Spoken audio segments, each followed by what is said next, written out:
in the regional newspaper group for the New York Times Company. The situation is characterized by three things, really. The first is very strong brands, very strong papers with communities that rely on them to set the agenda, to inform people of what the important issues are. And that's a hugely important point. That's a critical benefit of having these great brands like the Sarasota Herald-Tribune. That's the first thing. The second thing, a terrific group of employees. The staff of the papers, just about across the board, is creative, hardworking, and dedicated to what they're doing. The third thing I find is an economy that has been through a terrible, terrible time. So it's tough on every industry. I don't think there's any industry that's come through the last year that hasn't had a difficult time. And certainly the media business, newspapers and websites, have not been spared from that. With the economy as it is, the newspaper industry and the media industry was already facing a challenge before the economy got as bad as it did. Has that prevented you from maybe taking certain steps that you would have otherwise liked to take to get things on the right track? And how has that affected the decisions that you've made to move forward? Well, the issues that I think you're talking about, we talk about two changes. One is secular, meaning by that this is a change that is fundamental in society, that's unlikely to stop, and that is the advent of the internet, the changes in the way people consume information that traditionally was the newspaper and then broadcast and the internet. We all know that chain. And that has created dislocations, but in fact, we were dealing with those dislocations very well. Newspapers are still the dominant voice in the community. They're still the dominant advertising medium in the community. Our websites are almost uniformly the dominant local website in the communities they're in. And our revenue, while it was declining a few percent a year. And that's quite manageable, particularly since now the internet revenue is growing. So we were doing pretty well, in fact very well, on that transition. Then came this enormous economic dislocation. Now, it started in Florida earlier. It started in Florida really in 2006 with the housing that crescendoed last year. And that did cause us to make some difficult choices in terms of what we were going to produce, in terms of our news report, how widely we were going to distribute our papers in circulation. And there's no question that it limited, for a time, the amount of investment we could make in our websites and in mobile, in e-readers, the other devices. But I think we've gotten through that period in pretty good shape. The indicators I see are that the economy's in much better shape than it was a year ago. The credit situations are easing. That was another seriously aggravating factor. So we're now at a point where we're considering this much more normal. Are you at a point yet where you feel like you can actually make investments in certain things, in certain new, whether it's a new product or like you said, the website or something like that? Or do you feel like you still kind of just need to be in a holding pattern and not cut? Well, even during the worst of the holding pattern, we were still allocating resources to new endeavors. I mean, we can't be in this business and not be investing in our websites and not be investing in mobile, because they are becoming very important ways they are very important ways that people communicate and that people consume information.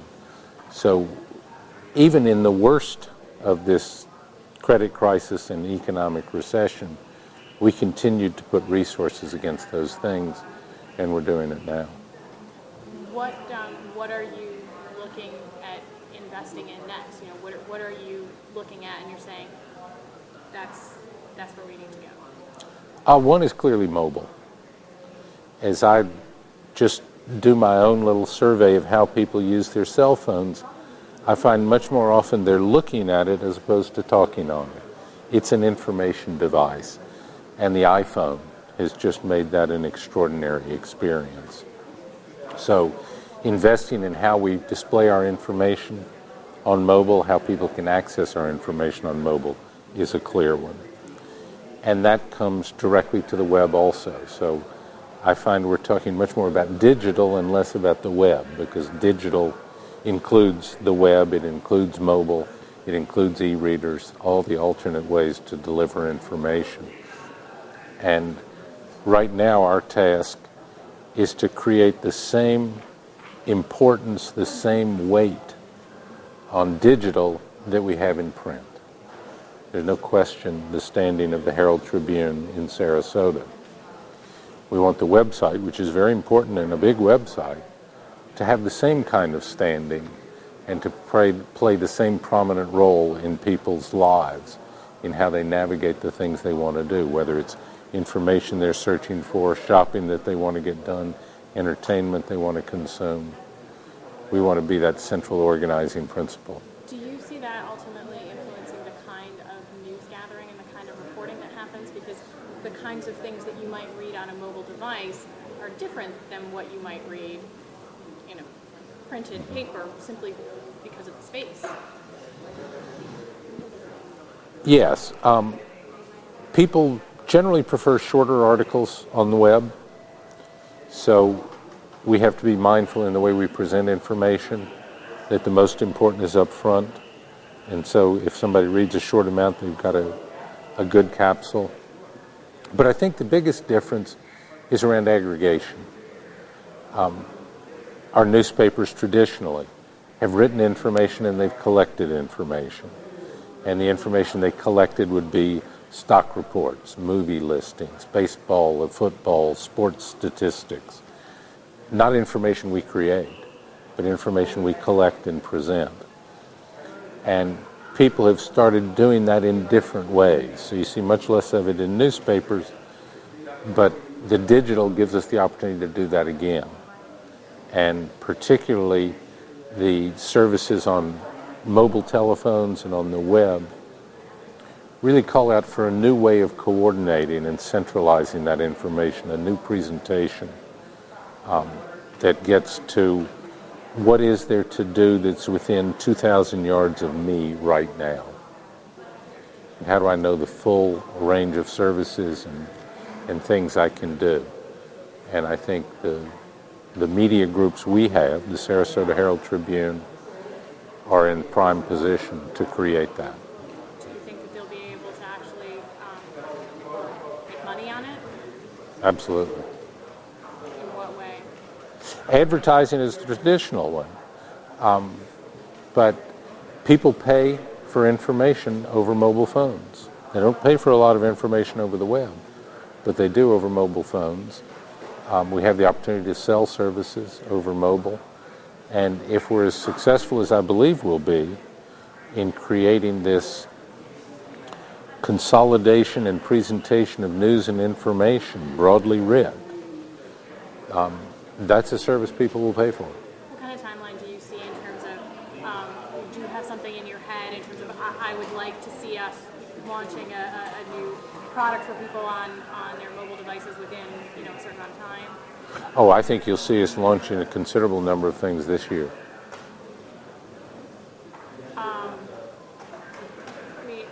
Also, back to the sort of economy and the status of the regionals here, do you see the stable of regionals staying the same for now, or do you think we might see some adjustments either by selling something or acquiring something different? No, we're very pleased with the properties we have. I don't see a lot of change in that in the near term or even the medium term.